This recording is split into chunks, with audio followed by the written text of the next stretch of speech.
Udah selesai. Baik, di sini Ibu mau bertanya apakah kalian masih ingat tentang yel-yel kita yang minggu kemarin?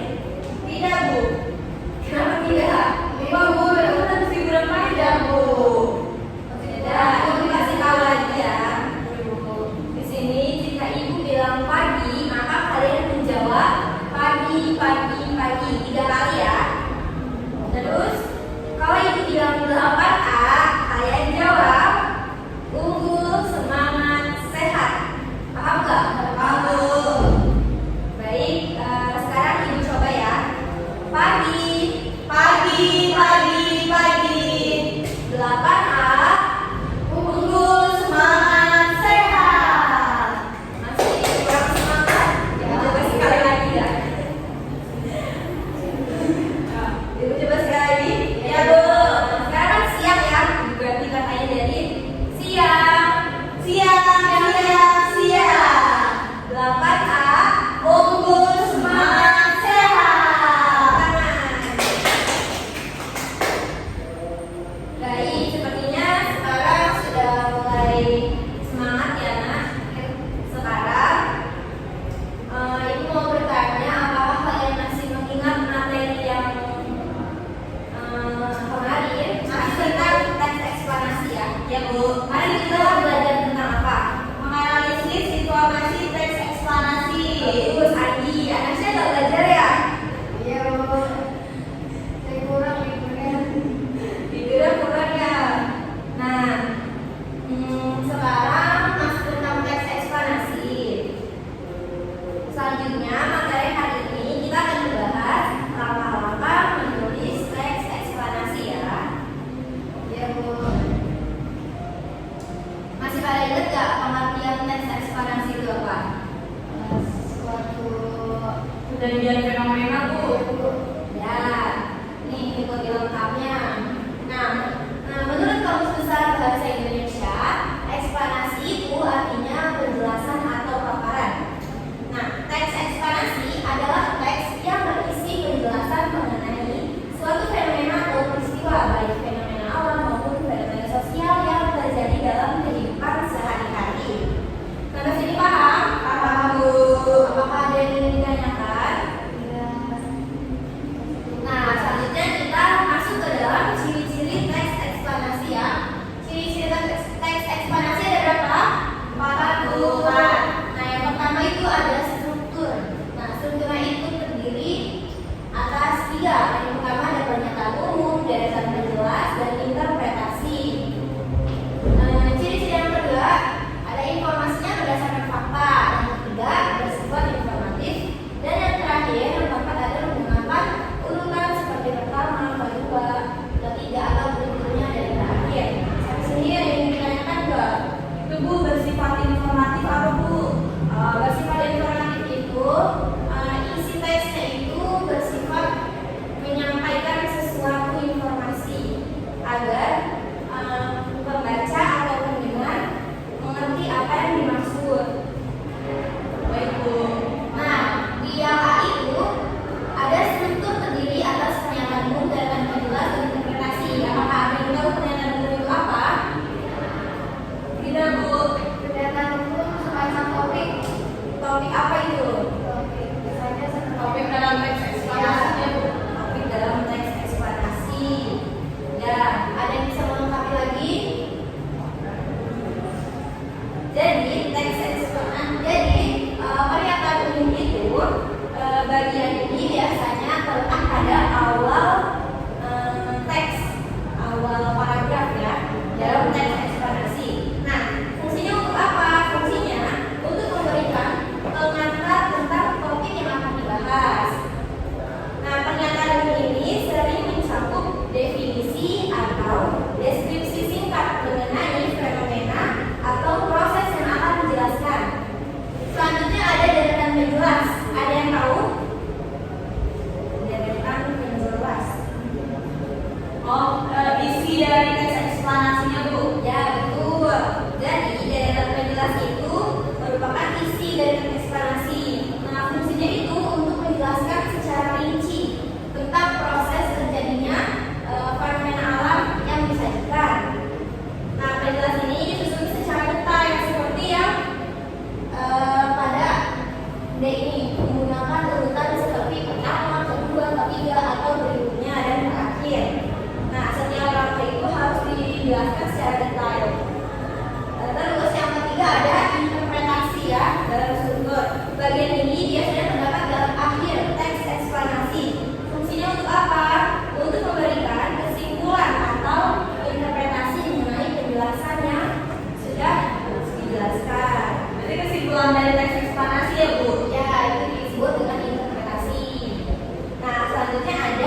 yang masih ingat pernyataan umum, yaitu topik dalam teks eksplanasi, paragraf singkat, di sini ya, pembahasan singkat, pembahasan singkat dulu, letaknya di mana? Paragraf awal tuh.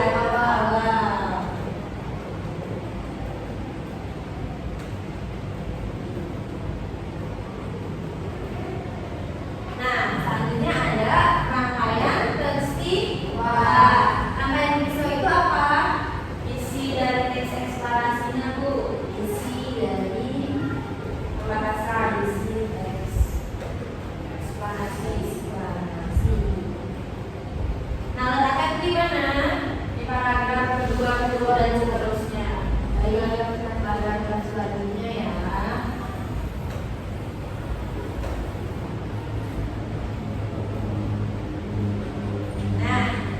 Yang terakhir ada interpretasi. Simpulan siapa? Apa yang mau nangis? Simpulan Bu. Anggi diapain anaknya? Tahu, putus cinta memang. Lanjut ya. Ada interpretasi itu apa? Kesimpulan. Sama ya. Ada kata-kata campur dan tidak. Baik. Sampai sini, sampai sebelum eksplanasi, ada yang masih bingung?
Judulnya tentang apa? Banjir. Banjir. Ya, terjadinya peristiwa banjir. Terjadinya peristiwa banjir. Jika ada yang kesulitan, boleh ditanyakan ya tentang interpretasi rangkaian peristiwa maupun pernyataan umum.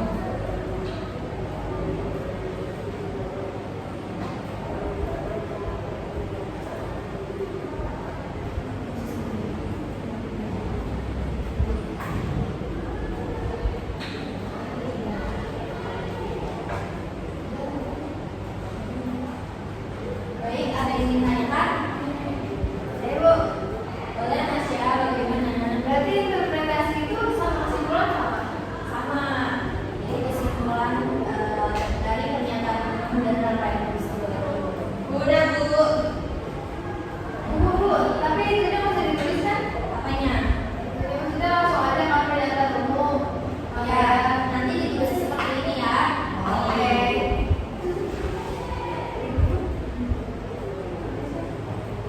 Untuk rangkaian peristiwa apakah ada kesulitan? Tidak Bu.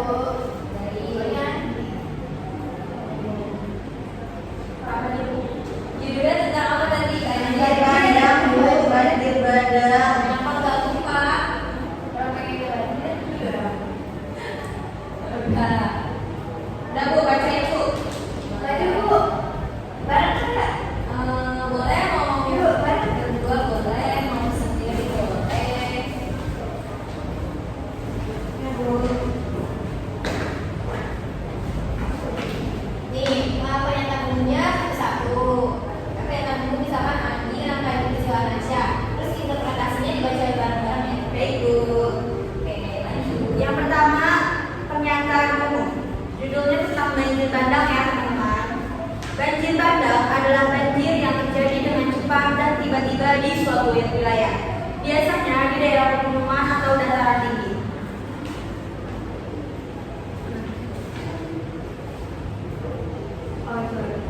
Oke, banjir bandang terjadi akibat hujan deras sehingga menyebabkan sungai meluap dengan cepat. Peristiwa ini menyebabkan air yang membawa material lumpur, batu, dan puing-puing bergerak dengan kecepatan tinggi, menghancurkan segala sesuatu yang ada di dalamnya.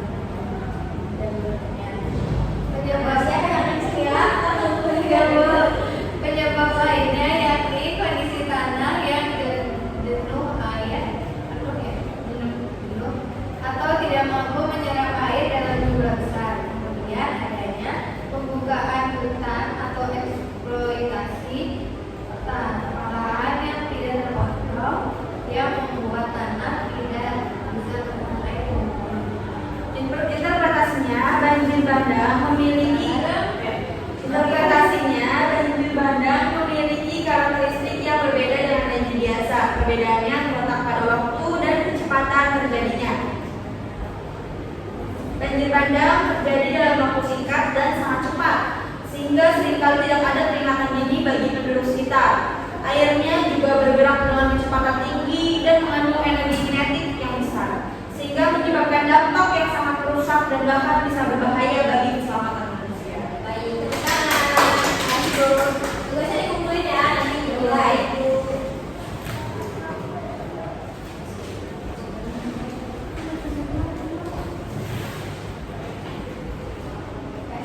Ini Anggi dan Anasya Slender. Oke. Nah, dari materi yang tadi kita bahas, apakah ada yang ditanyakan? Tidak Bu, paham sudah. Alhamdulillah. Pasti nggak ada tugas. Nggak ada. Tapi tadi ada tugas ya. Sekarang kita menyimpulkan ya. Oke. Siapa yang bisa menyimpulkan materi pada hari ini?